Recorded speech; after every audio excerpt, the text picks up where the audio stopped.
JavaScript जैसा मैंने बताया स्क्रिप्टिंग लैंग्वेज है, क्लाइंट सर्वर प्रोग्रामिंग के लिए यूज होता है और इसका कोडिंग भी बिल्कुल उसी तरीके से होता है जिस तरीके से हम लोग HTML का कोडिंग करते हैं।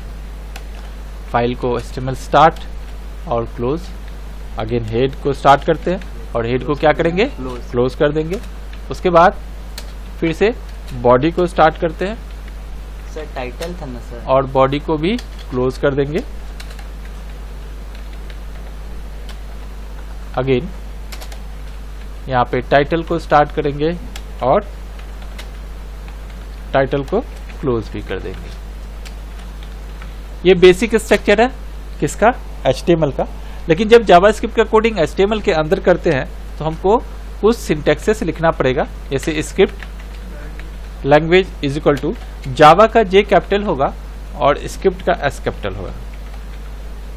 ये केस सेंसिटिव है, अगर हम कैपिटल को स्मॉल या स्मॉल को कैपिटल लिखेंगे तो हमारा प्रोग्राम नहीं चलेगा। तो केस सेंसिटिविटी जो स्टार्ट होता है, ये स्क्रिप्ट जो स्टार्ट की है यहाँ से स्टार्ट होगा और यहाँ पर, यानी इसके बीच में स्क्रिप्ट स्टार्ट और स्क्रिप्ट क्लोज के बीच में जो भी लिखेंगे वो केस सेंसिटिव है। इसको जो जिस तरह से जिस स्टाइल में सिंटैक्सेस को लिखा जाता है उसी स्टाइल में लिखना होगा। जैसे HTML में हम लोग कैपिटल को स्मॉल या स्मॉल को कैपिटल में लिख देते थे तो भी चल जाता था, यहाँ वो नहीं चलेगा। जैसा ऑलरेडी हम पहले भी पढ़ चुके हैं कि अगर किसी भी लाइन को प्रिंट करना होता है तो हम लोग क्या यूज करते हैं, डॉक्यूमेंट डॉट राइट, उसके बाद फर्स्ट ब्रैकेट स्टार्ट करते हैं, डबल कोटेशन के अंदर जो भी हमको मैसेज प्रिंट करना है स्क्रीन के ऊपर वो मैसेज लिखते हैं यहाँ पर। ठीक है, जैसे मैं यहाँ पर लिख रहा हूँ वेलकम टू जावास्क्रिप्ट, लिख के डबल कोटेशन को क्लोज करेंगे। ये double quotation start and close के बीच में जो भी टेक्स्ट लिखा रहेगा हमारे पेजेस के अंदर वही शो करेगा। यानी डॉक्यूमेंट डॉट राइट वो कमांड है जिसके थ्रू जावास्क्रिप्ट के अंदर किसी भी मैसेज को प्रिंट कर सकते हैं हम लोग। अब क्या करेंगे, इसको फाइल में जाते हैं और सेव बटन के ऊपर क्लिक करते हैं। जैसे HTML के अंदर किसी फाइल को सेव करते थे उसी तरह से हम लोग यहाँ पर जावास्क्रिप्ट के अंदर भी किसी भी फाइल को सेव करेंगे। तो यहाँ पर js2.html के नाम से हम इसको सेव करते हैं। यहाँ आप फाइल का नेम कुछ भी दे सकते हैं, जो भी आपको नाम अच्छा लगे। जैसे HTML में जो नाम से आप फाइल क्रिएट कर रहे हैं या जो आपके फाइल का यूटिलिटी है उसके नाम से अगर आप उसको सेव करते हैं तो आपका फाइल उसी नाम से सेव होगा। .html हम लोग ने एक्सटेंशन दिया ताकि नोटपैड का जो फाइल है वो HTML में कन्वर्ट हो जाए। सेव बटन के ऊपर क्लिक करते हैं, जहाँ सेव करते हैं उस फोल्डर के अंदर चलते हैं हम लोग। फोल्डर है हमारा जावास्क्रिप्ट और जिस नाम से सेव किया हम लोगों ने वो है js2.html नाम। अब यहाँ पर हम लोग क्या करते हैं, ओपन विथ फायरफॉक्स करेंगे। जब आप इसको ओपन करिएगा तो आप देखिएगा यहाँ पर आपका वो कमांड, वो लाइन जो आपने वहां पर लिखा था वो ऑटोमेटिकली यहाँ पर क्या हो गया, अपीयर हो गया। ठीक है, इसके साथ साथ आप किसी भी तरीके का अलर्ट मैसेज भी जावास्क्रिप्ट में प्रिंट करना चाहते हैं तो अलर्ट लिख सकते हैं। फर्स्ट ब्रैकेट स्टार्ट करते हैं, डबल कोटेशन लिखेंगे और यहाँ पर do you want to open this site, ये अलर्ट मैसेज हम लोगों ने यहाँ पर प्रिंट करना है। सेव कर लेते हैं, फिर से फाइल में जाते हैं, फिर से इसको सेव कर लेंगे और इसको रिफ्रेश कर सकते हैं। जैसे रिफ्रेश किया मैंने, वो जो अलर्ट मैसेज दिया हुआ था वहां पर जो मैंने लिखा था वो अलर्ट मैसेज यहाँ पर आया और कुछ भी आपको नहीं शो करेगा। जब ओके बटन के ऊपर क्लिक करेंगे तब अगला स्क्रीन आपका अपीयर होगा। तो इस तरीके से हम क्या कर सकते हैं, अलर्ट मैसेज को प्रिंट कर सकते हैं। ठीक है, अब आते हैं सीधा कि अगर हमको कीबोर्ड से किसी भी लाइन को इनपुट लेना होगा। ठीक है, कीबोर्ड से किसी लाइन को क्या करना है, इनपुट लेना है। तो इनपुट लेने के लिए सपोज करिए कि हमको अपना नाम कीबोर्ड से इनपुट करना है और उसको प्रिंट करना है स्क्रीन के ऊपर। ठीक है, तो हमको एक वेरिएबल लेना पड़ेगा, उसके लिए var यूज करते हैं हम लोग, var fname, ये वेरिएबल का नाम है। वेरिएबल एक असाइन करते हैं हम लोग और ये डेटा टाइप है कि किस तरीके का वैल्यू इसके अंदर स्टोर होगा, ये प्रैक्टिकल वैल्यू स्टोर होगा, इसलिए हम लोग ने var कमांड यूज किया। अब fname फर्स्ट नेम इस वेरिएबल के अंदर स्टोर होगा जो हम इनपुट करेंगे। ठीक है, अब यहाँ पर fname इज इक्वल टू, यहाँ पर लिखते हैं प्रॉम्प्ट, उसके बाद फिर से फर्स्ट ब्रैकेट स्टार्ट करते हैं, यहाँ पर लिखेंगे please inter your first name, लिख देते हैं। यहाँ पर कॉमा देके double quotation start and close, आप चाहो तो अपना फर्स्ट नेम जो भी है आप यहाँ पे लिख सकते हो। आपने जो फर्स्ट नेम लिखा वही फर्स्ट नेम जाके इस fname में जाके क्या होगा, स्टोर हो जाएगा। ठीक है ना, तो यहाँ पर क्या करना है, आप ऐसे लिख सकते हो लेकिन हमको क्या करना है, इस प्रॉम्प्ट कमांड के थ्रू इनपुट लेना। ठीक है, तो तो यहाँ पर हम लोग प्री डिफाइन नहीं करेंगे, इसको यहाँ से रिमूव कर देते हैं। और जो भी हम लोग रन टाइम इन्वायरमेंट में फर्स्ट नेम एंटर करेंगे वही जाके फर्स्ट नेम में स्टार्ट होगा। और किसी भी लाइन को प्रिंट करने के लिए क्या यूज करते हैं हम लोग, document dot right bracket start करते हैं। यहाँ पर क्या करेंगे, डबल कोटेशन के अंदर योर नेम इज, जो भी नाम हमको लिखना होता प्लस के साथ, वो वैल्यू किधर जाके स्टोर हो रहा है, एफ नेम में। तो एफ नेम को यहाँ पर लिख देंगे, सेमीकोलन देते हैं एफ नेम में, यानी ये क्या करता है, ये plus sign concatenation, string concatenation का काम करेगा। योर नेम इज तो प्रिंट करेगा ही करेगा, इसके साथ साथ आपका जो नाम जो आपने रन टाइम इन्वायरमेंट में प्रॉम्प्ट कमांड के थ्रू इनपुट किया है उसको एफ नेम में जाके स्टोर करने के बाद उस लाइन को यहाँ पर एज इट इज प्रिंट कर देगा। ठीक है, अब हम यहाँ पे सेव कर लेते हैं, इसको सेव हो गया। फिर से इसको एक बार रिफ्रेश करते हैं और देखते हैं कि क्या होता है। देखिए इंटर योर फर्स्ट नेम आ रहा है ना, फर्स्ट नेम हमको इंटर करना, मैं अपना नाम इंटर कर रहा हूँ फर्स्ट नेम में और ओके बटन के ऊपर क्लिक कर दिया। देखिए your name is Amit show कर दिया। तो इस तरह से रन टाइम इन्वायरमेंट में जो भी इनपुट करेंगे वो आएगा। इसी तरीके से अगर आपको लास्ट नेम भी इंटर करना तो यहाँ पर आप एक और वेरिएबल ले सकते हैं एल नेम के नाम से। और अब मैं क्या कर रहा हूँ, जिस तरह से फर्स्ट नेम को इनपुट लिया हूँ बिल्कुल उसी तरह से लास्ट नेम को भी इनपुट लेंगे। यहाँ पर फर्स्ट नेम था, वहां पर क्या कर देंगे, लास्ट नेम के लिए एल नेम। और यहाँ पर कमांड में आप जो लिखना चाहो तो अगर नहीं भी लिखोगे तो ये तो टेक्स्ट है एज इट इज अपीयर हो जाएगा। तो योर नेम इज, ये आपने लिख दिया। अब लास्ट नेम को भी प्रिंट करना है तो आप इस तरह से दोबारा लिख सकते हो। उसके बाद फर्स्ट ब्रैकेट स्टार्ट करते हैं और यहाँ पर बिना कुछ टाइप किए बीच में स्पेस देके प्लस एल नेम कर दिया, क्योंकि लास्ट नेम के बीच में हमको कुछ लिखना नहीं है। ठीक है, तो ब्रैकेट को क्लोज कर देते हैं, सेमीकोलन। अब इसको एक बार फिर से मैं सेव कर रहा हूँ और यहाँ से रिफ्रेश कर दे रहा हूँ। फर्स्ट नेम एंटर करने के लिए बोल रहा है, एंटर कर दिया, ओके कर रहा हूँ। वैसे क्या करेगा, लास्ट नेम भी पूछेगा, लास्ट नेम भी एंटर कर दिया, फिर ओके कर दिया। देखिए क्या किया इसने, जो फर्स्ट नेम और लास्ट नेम एंटर किया था उसको प्रिंट कर दिया। ठीक है, तो इस तरीके से हम क्या कर सकते हैं, फर्स्ट नेम और लास्ट नेम एंटर कर सकते हैं। अब एक प्रोग्राम कर रहा हूँ, इस प्रोग्राम में मैं चेक करूंगा कि जो नंबर इंटर किए हैं हम लोग वो ऑड है या इवन है। ठीक है, तो ऊपर में अगर मैं उसको एज अ कमेंट लाइन में लिख दूं, कमेंट है write a program to check given number is odd और इवन। ठीक है, प्रोग्राम कर रहा हूं जिसमें क्या दिखेगा कि जो नंबर हम एंटर कर रहे हैं ऑड है या इवन है। तो एक नंबर हमको इनपुट लेना होगा। ठीक है, तो नंबर इनपुट लेने के लिए फिर से एक वेरिएबल ले लेते हैं, यानी और वेरिएबल को डिफाइन करने के लिए var num नाम का एक वेरिएबल ले लेते हैं हम लोग। ठीक है ना, अब इस नम के अंदर एक वैल्यू हम इंटर करेंगे और उसको चेक करेंगे कि वो वैल्यू ऑड है या इवन है। ठीक है, तो हम नम इज इक्वल टू, फिर से प्रॉम्प्ट फर्स्ट ब्रैकेट स्टार्ट करके डबल कोटेशन के अंदर enter any number to check given number is odd और इवन। ये मैसेज प्रिंट करना चाहता हूं मैं, तो वो मैं एज इट इज लिख दूंगा, कॉमा देके double quotation start and close. फिर से क्या करते हैं हम लोग, ब्रैकेट को क्लोज कर दिया। अब फिर से यहाँ पर क्या करेंगे, इफ नम मॉडुलस, ठीक है, 2। अब कोई भी नंबर ऑड या इवन कब होता है, इसका लॉजिक अगर हम गौर से देखें तो किसी भी नंबर को 2 से डिवाइड करने के बाद उसका रिमाइंडर यानी शेष 0 हो जाता है तो क्या होता है, वो इवन होता है, अदरवाइज क्या होता है, ऑड होता है। तो ये इफ स्टेटमेंट मैंने यहाँ पर लिखा और यहाँ पे बोल रहा हूँ कि जो भी नंबर आपने इंटर किया है वो नम में जाके स्टोर हुआ है और वही नंबर को हम कितना से डिवाइड कर रहे हैं, 2 से। ये डिवाइड के जगह पर परसेंटेज का साइन दिया, ये साइन क्या करता है, रिमाइंडर रिटर्न करता है, यानी शेष को चेक करता है। यानी जो नंबर आपने इंटर किया उसको 2 से डिवाइड करने के बाद अगर रिमाइंडर 0 आ जाता तो 0 इक्वल टू 0, कंडीशन क्या हो जाएगा, true.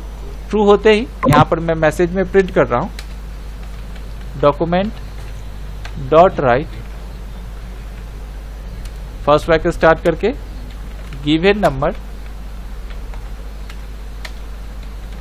Is even double quotation close bracket close semicolon, otherwise इसमें चले जाते हैं और फिर से document dot write given number is odd. यानी कॉन्सेप्चुअली मैंने कह दिया कि भाई जो नंबर आपने इंटर किया है, ठीक है, उस नंबर को मैं 2 से डिवाइड कर रहा हूं, और करने के बाद जो नंबर हमको रिटर्न मिलेगा वो रिमाइंडर के टर्म में मिलेगा, और रिमाइंडर जो आ रहा है वो अगर 0 है तो 0 इक्वल टू 0 ये क्या कर देगा, ट्रू कर देगा। ट्रू होते ही पहला स्टेटमेंट प्रिंट करेगा कि भाई वो नंबर क्या है, इवन है।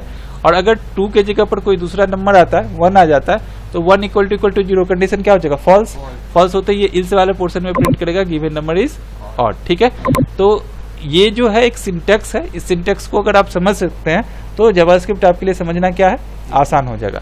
मैं ये कहना चाहता हूँ कि हर वो लाइन जो यहाँ पर लिखा हुआ है वो सिंटेक्सिकल फॉर्मेट में मैं जो चाहता हूँ वो करवाना चाहता हूँ कंप्यूटर से, और उसके लिए जो सिंटेक्सेस है उसको यूज करने का यहाँ पर, ठीक है। अगर उस सिंटेक्सेस को हम यूज करते हैं सही तरीके से और कंप्यूटर को समझा देते हैं कि भाई किस तरीके से आपको किस सिंटेक्सेस को एग्जीक्यूट करना है, तो डेफिनेटली प्रोग्रामिंग हम अच्छा से कर सकते हैं, ठीक है। यहाँ पर मैंने वही किया। अब इसको हम लोग सेव कर लेते हैं, सेव एज करके इसको मैं तीसरा यानी js3.html के नाम से फाइल को सेव कर लिया, ताकि अलग तरीके से फाइल हम देख सके, पुराना वाला फाइल रहे। ये js3 आ गया, राइट क्लिक करेंगे, फिर से ओपन विथ क्या कर देंगे, फायरफॉक्स। अब इसमें ओपन किया मैंने, बोल रहा है ना enter any number to check given number is odd और इवन, तो कर रहा है यहाँ पर। तो अब हम यहाँ पर अगर 4 इंटर करेंगे तो 4 क्या है, इवन नंबर है। क्यों है, क्योंकि 4 को 2 से डिवाइड करेंगे तो रिमाइंडर क्या आएगा, 0 आ जाएगा, ठीक है। तो इसका मतलब क्या हुआ, इवन। लेकिन अगर उसके जगह पर 5 इंटर करेंगे तो 5 को 2 से डिवाइड करेंगे तो रिमाइंडर क्या आएगा, 1 आएगा, तो डेफिनेटली वो क्या हो जाएगा, ऑड हो जाएगा। तो मैं पहले इसको चेक कर लेता हूँ, ओके कर लिया। तो यहाँ पर देखिए given number is even show कर रहा है ना, लेकिन लास्ट में क्या कर रहा है, ये कमेंट लाइन भी प्रिंट कर रहा है। मैं यहाँ से कमेंट को हटा दे रहा हूँ, ठीक है। अब इसको सेव कर ले रहा है और अब रिफ्रेश कर रहा है, अब फिर से 4 इंटर कर रहा और ओके कर दिया। तो गिवन नंबर इज क्या है, इवन, ठीक है। इसी तरीके से अगर मैं यहाँ पर 4 के जगह पर कोई ऑड नंबर इंटर करता तो ऑटोमेटिकली ये चेक करके बता देता कि गिवन नंबर इज ऑड, ठीक है। तो इस तरीके से कोई भी प्रोग्राम करेंगे उसको हम लॉजिकली यहाँ पर लॉजिक को समझ के उसको सेट करेंगे, और जब लॉजिक समझ जाएंगे तो ऑटोमेटिकली उसी लॉजिक को सिंटेक्सिकल फॉर्मेट में, यानी जावास्क्रिप्ट का जो सिंटेक्स जिस तरीके से भी हम लोग यूज करते हैं उस फॉर्मेट में जैसे ही हम उसको सेट कर देंगे ऑटोमेटिकली वो हमको उसका थ्रूपुट दे देगा, ठीक है। अभी एक और प्रोग्राम मैं यहाँ पे कर रहा हूँ, और वो प्रोग्राम है write a program to check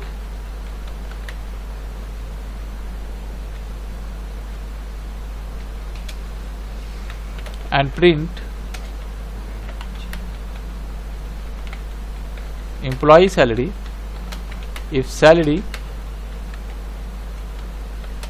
is greater than 10,000 then 10% tax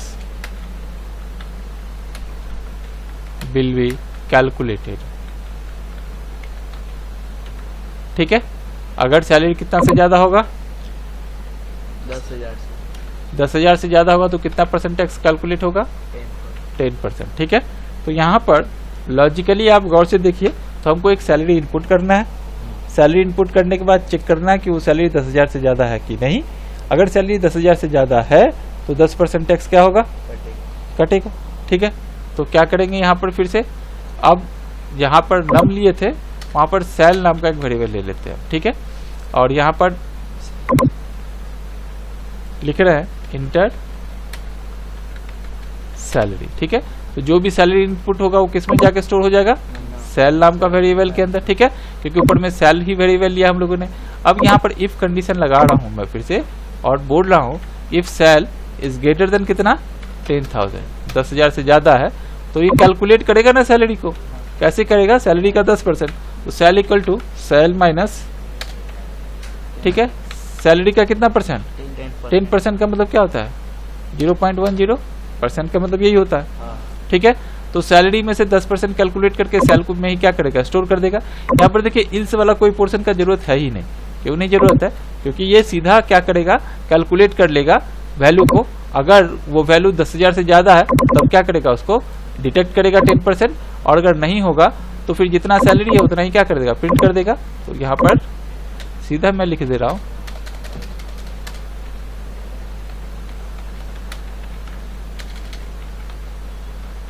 your salary is, और किसको प्रिंट कर देगा, सेल को। ठीक है, अब आते हैं इसको सेव कर लेते हैं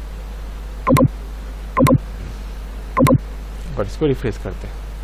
इंटर सैलरी, सैलरी इंटर करने के लिए बोल रहा, अगर मैं 12,000 इंटर कर दूं और ओके कर दूं तो देखिए क्या किया इसने। ठीक है, अपने आप क्या करेगा, वो माइनस कर लेगा 8,400। ठीक है, 84,000 आया, शायद मैंने ज्यादा एंट्री कर दिया उधर।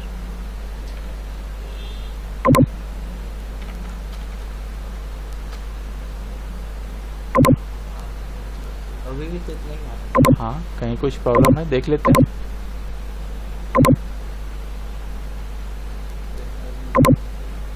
सही था,